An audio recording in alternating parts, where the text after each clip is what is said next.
Winter, 1941. On the Eastern Front, the cold was not weather. It was an enemy that no one could outfight. At first, soldiers laughed at the stories. They'd been told about Russian winters. They thought they were ready, but nothing could prepare them for this. The wind cut through wool and leather like a knife. Oil inside rifles thickened into glue. Food froze solid within minutes. Every morning, men woke to find comrades turned blue and still beside them, frozen in sleep. They stopped removing the bodies. They simply used them as windbreaks. The horses died first, then the engines, and then slowly, the men. The human body wasn't made for this kind of cold.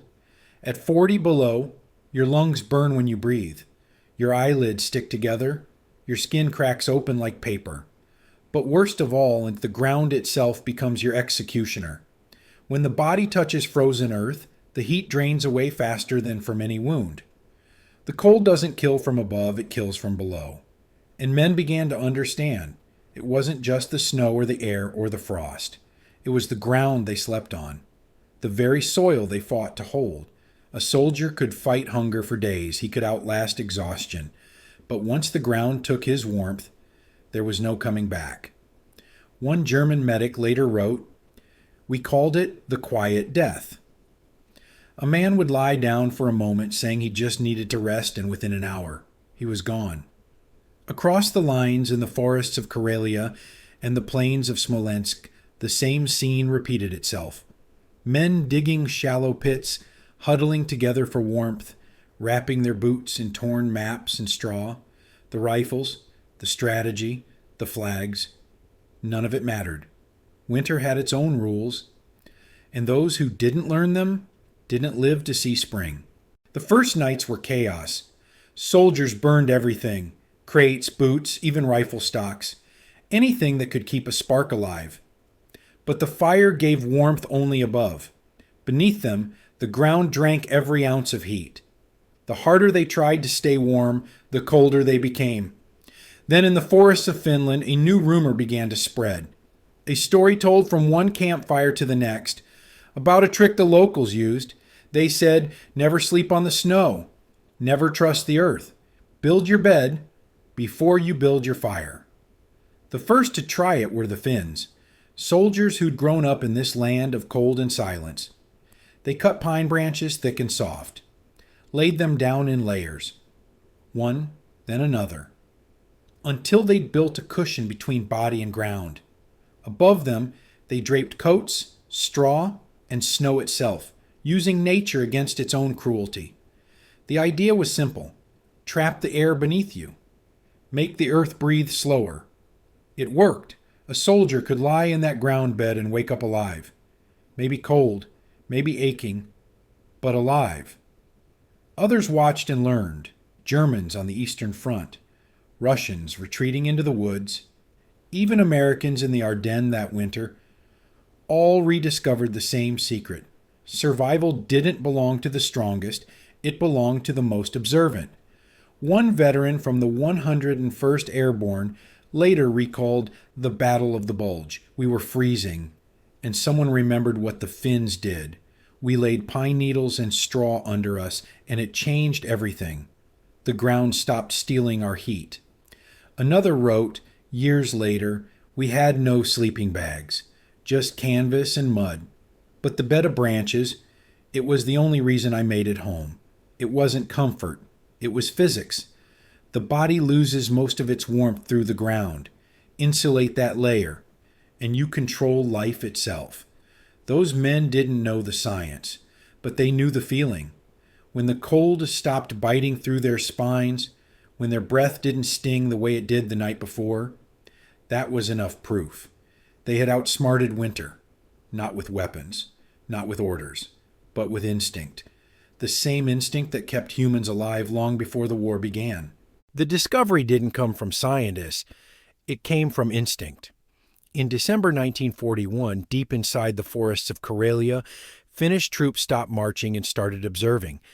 They watched how the reindeer lay in snow, never directly on the ice, always on branches or moss. They watched how the birds sank into pine needles to trap warmth. And then They copied nature. A Finnish corporal named Eero Laaksonen described it in his field diary.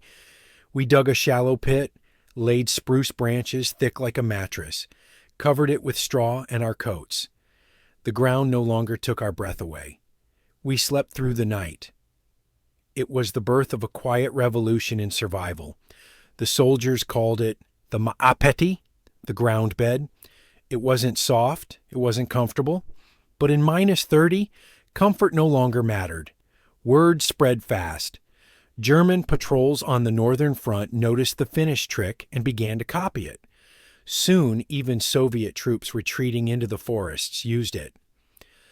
The secret was simple: air. The small pockets of air between branches and straw acted as insulation, preventing heat transfer from the body to the frozen soil. The men didn't need thermodynamics to understand it. They could feel it in their bones. One German sergeant wrote home in 1942, "Last night I made a bed from pine boughs. For the first time in weeks, I woke with my feet warm." For those living day to day in the white wilderness, the ground bed became more valuable than a rifle. It turned a soldier into an engineer, a thinker, a man who listened to the forest instead of commanding it. The army taught discipline. Winter taught humility. And from that humility came a truth older than war itself. Survival doesn't belong to the strong. It belongs to those who adapt. By 1944, the trick had become legend. Across every frozen front, soldiers were doing the same thing: cutting branches, building beds, fighting the earth with its own skin. In the Ardennes, the 101st Airborne held Bastogne through one of the coldest winters on record. Temperatures fell below -25 Celsius. Men had no proper tents, no sleeping bags, just foxholes and frozen mud. Veteran John McCreary later said in an interview, "We were freezing to death." Then one guy remembered reading about what the Finns did. "We chopped pine boughs and laid them down. It was like sleeping on air compared to dirt. That night I actually dreamed." At the same time, Soviet infantrymen near Leningrad built the same thing, without ever hearing of the Finns or Americans. Different sides, same enemy, same solution. The human body had rediscovered something primal. That warmth begins not above you, but beneath. In the German 6th Army diaries from Stalingrad, an officer recorded, "We now sleep on spruce and straw. Those without it do not wake." He didn't mean it as poetry. He meant it as fact. The ground bed didn't stop the war, but it gave men a chance to see morning.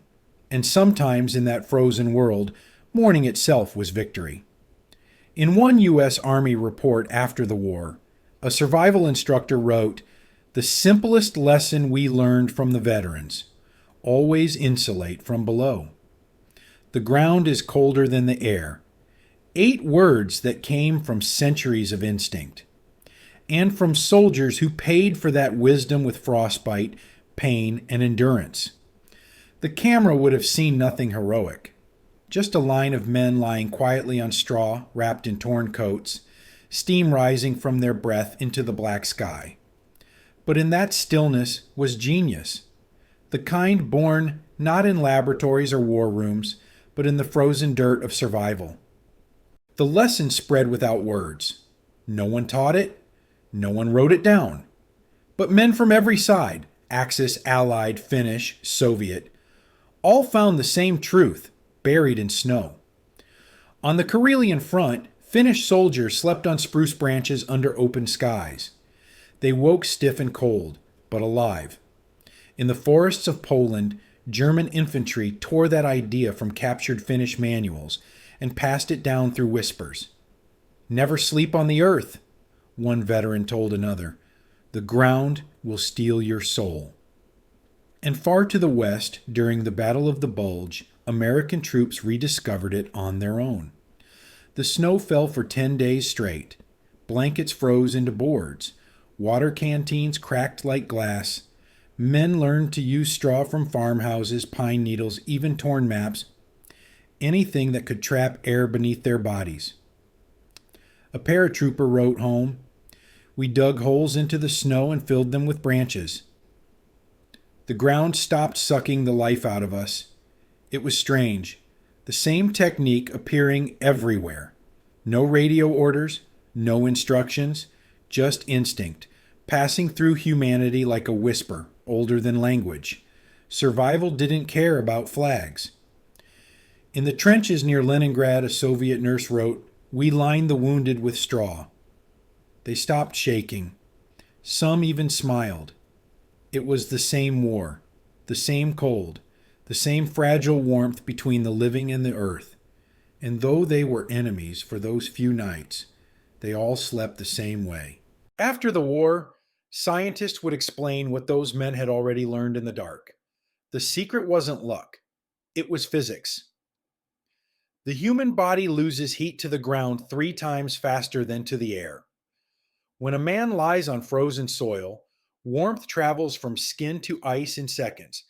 Even the thickest blanket fails if there's nothing between you and the earth. But a bed of branches, straw, even newspaper traps air. Air doesn't conduct heat. That small gap between man and soil became a wall between life and death. In 1943, an American survival manual finally recorded the principle. Insulate from beneath before you insulate above. But the soldiers already knew. They didn't call it insulation, they called it luck. The Finnish army turned it into doctrine. The U.S. Air Force later taught it to pilots, and long after the war, those same techniques formed the foundation of modern survival training. Decades later, an instructor at the USAFSERE school explained it perfectly. The ground is a thief. If you can't stop it, it will take everything from you. The men of 1941 didn't need equations to know that. They had scars and they had memory. When they returned home, to farms, to cities, to families, many carried those habits with them. A veteran in Minnesota told his son, "Never lie on cold ground. Always put something under you, even if it's just cardboard." The son didn't understand at the time, but he remembered it all his life, because survival, like wisdom, doesn't come from books. It comes from the earth and from those who learned to listen to it. The war ended, but its lessons followed men home. They returned not as heroes, but as teachers. Men who had learned things no school could ever explain. In small towns across America, Finland, and Germany, children watched their fathers do strange things in winter. They'd stack cardboard under their boots when shoveling snow, lay branches before sitting on the ice while fishing. One boy in Minnesota remembered his father cutting pine boughs before camping. He thought it was habit. It was memory. The father had fought in the Ardennes. He'd seen what happened when men forgot what the ground could do. Another boy in Lapland watched his grandfather digging snow caves during blizzards. He'd light a candle inside, the flame flickering on the fir walls. "Just one candle," he'd say, "can keep you alive if you build right." It wasn't superstition. It was science, wrapped in experience, passed on through love. Around the world, men who had once fought each other now shared the same habits, the same instincts. They'd learned to read the forest, to respect the ground, to understand that survival was not strength. It was knowledge. Decades later, those quiet actions would outlive every medal, every flag, every speech about victory, because long after war's end, the lessons that save lives never stop working. In the 1950s, the armies of the world began turning survival into science. Finland created its first winter warfare schools, teaching soldiers to build maapeti, the ground bed, exactly as their grandfathers had done a decade earlier. In the United States, the Air Force founded SERE, Survival, Evasion, Resistance, Escape. And among the first lessons taught to pilots forced down in Arctic regions was this: the ground is colder than the air. Insulate beneath before you sleep. Those words, once whispered around campfires in the war, became official doctrine. One instructor, a veteran of the Korean War, later recalled, "We didn't invent this. We inherited it." The students listened, young men who had never seen battle, learning from voices that had. They practiced building branch beds in the snow, layering pine, straw, and moss, watching steam rise from their breath into the cold dawn. For them, it wasn't about war. It was about respect. Respect for nature, for the body, and for those who had once lain freezing in silence and survived. Across the ocean, the Soviet Army did the same. In field manuals printed in 1962, a single line repeated again and again: "Never lie on bare ground in winter." Decades apart, enemies of the past were now teaching the same wisdom to their sons, because the cold doesn't care who you are, and neither does survival. By the 1970s, the men who had fought in the Great Winter Wars were growing old. Their medals had tarnished, their uniforms no longer fit. But the memories, the cold, never left them. Some of them became park rangers, guides, scout leaders. Others just fathers and grandfathers, the kind who said little but knew everything worth knowing. On cold mornings, they'd take their sons into the woods. "We don't build tents first," they'd say. "We build the bed." The children would laugh at the idea, a bed made of sticks, but they'd watch as their father cut pine branches, laid them in layers, pressed them down with careful hands. Then he'd sit on it, smile faintly, and say, "Now it's warmer than any mattress in town." Around campfires, their stories returned. Stories they hadn't told in decades. Not about battles, not about medals. About nights so cold that even tears froze before they fell. They didn't glorify war. They remembered the silence. One veteran from the Winter War told a group of young scouts, "The forest saved me. Not my rifle. Not my army." The forest. And the boys listened, really listened, as if hearing a language from another world, because it was, a world where warmth was earned and every sunrise was a kind of miracle. In those quiet lessons, the ground bed became something more than survival. It became memory, proof that wisdom doesn't vanish when wars end. It simply waits in the hearts of those willing to teach. By the late 1980s, filmmakers and historians began to notice something remarkable. Across 3 continents, men who had never met, veterans from Finland, Germany, Russia, America, were all teaching the same trick. Journalists called it the ground bed method. Old footage shows a gray-haired man in a wool coat, kneeling in the snow, arranging pine branches with practiced ease. He doesn't speak much, just gestures to the bed and says quietly, "This saved me in 42. The camera lingers on his hands, thick, scarred, gentle. Hands that once fired rifles, now showing out how to build warmth from nothing. Another film crew in Karelia interviews Finnish veterans in wooden huts. They laugh softly as they demonstrate how to layer moss beneath straw. Not soft, one says, but warm. Always warm. The black and white film captures their faces illuminated by a small fire. The same glow that once meant survival. In the U.S., Air Force instructors recorded their own lessons, explaining that the same principles of heat transfer discovered by wartime soldiers now form the basis of modern Arctic survival training. The footage was grainy. The message was clear. "Don't fight the cold," one instructor said. "Work with it. Nature gives you everything you need if you remember how to listen." Those films, forgotten by most, became the bridge between the last men who lived the lesson and a new generation that would only read about it.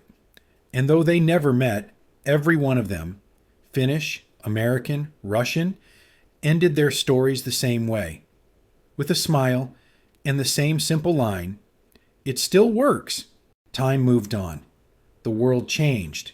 New wars, new technologies, new comforts. But somewhere deep in winter forests, the same ritual still continued. A camper in Alaska, lays pine needles beneath his sleeping bag. A fisherman in Siberia stands on a sheet of cardboard instead of ice. A Boy Scout in Finland builds his first branch bed, not knowing that his great-grandfather did the same thing to survive. None of them call it history. To them, it's just common sense. Yet every motion, every branch laid down, every fire lit with trembling hands, is an echo of lessons written not in books, but in frost and pain. Somewhere, a man teaching his son how to camp says quietly, "Always keep something between you and the ground." The boy nods. He doesn't know he's repeating the words of soldiers who once froze beneath the same stars. Modern gear came, Gore-Tex, sleeping pads, heat packs, but the principle never changed. Nature still obeys the same rules. The ground still steals warmth. And those who remember that still live. One survival instructor in Norway put it best. Every trick we teach today began with someone simply refusing to die. In every generation, the instinct to survive finds a new voice, but the message remains exactly the same. Every war ends. Every generation forgets. But some lessons stay buried deep, waiting to be rediscovered, like footprints under the snow. The ground bed trick is not just about warmth, it's about humility. The men of the 1940s didn't conquer nature, they listened to it. They adapted. They learned to live with the earth, not against it. And that is why they survived. Today we live surrounded by comfort, heated homes, soft beds, walls that keep the weather away. But the truth remains the same. The ground still remembers. It's there, beneath our cities, our houses, our pride, silent, patient, waiting. And if everything else were taken away, no power, no technology, no shelter, the same rule would still save us. Build your bed before you build your fire. It's more than a survival tip. It's philosophy. Because survival isn't just about staying alive. It's about respect. Respect for the world, for those who came before, and for the small, ancient truths that never stopped working. The soldiers who first lay down in the snow never thought anyone would remember them. But every time a person survives a cold night thanks to their discovery, they live again, not as ghosts, but as warmth. In a remote village in Lapland, a man sits beside a fire. His hands tremble slightly as he folds a blanket over his knees. His hair is white now, but his eyes are the same gray as the winter sky. He's not a soldier anymore. He hasn't been one for 50 years. But sometimes when the wind howls across the hills, he still feels it. The bite of frost beneath the ribs, the stillness before dawn, the sound of breathing in the snow. A young journalist asks him, "What was the hardest part?" He doesn't answer right away. He stares into the fire, watching the embers glow red, then fade. Finally, he says, "It wasn't the cold itself. It was learning to be quiet enough to survive it." He picks up a pine branch from the ground, places it on the fire, and adds softly, "When you're that close to death, even warmth becomes holy." The journalist writes those words down. But the man doesn't speak again. He just leans back, closes his eyes, and listens to the same sound he once feared most, the wind. Outside, snow begins to fall. Slow, gentle, endless. The world turns. Seasons change. New wars begin, and old ones fade into history books. But somewhere on a cold night, someone still lays branches beneath them before sleeping. A firefighter resting during a blizzard. A hiker stranded in the Alps. A soldier training in the Arctic. They don't know his name. They don't know where the trick came from, but they repeat it perfectly, as if guided by hands long gone. That's what survival is. Not fear, not luck, but memory, passed down quietly through time. Black and white footage flickers. Soldiers building their ground beds, snow falling on helmets, slow breath rising into the night. A narrator's voice fades in, low and calm. In every generation, the cold returns to test us, and every time we survive. because someone once showed us how. The music swells softly, strings, distant wind. The screen fades to white. Then a single line appears. Dedicated to the soldiers who taught the world how to live through the cold. The words linger, then fade into silence. Only the sound of wind remains. The same sound they once listened to, praying for morning.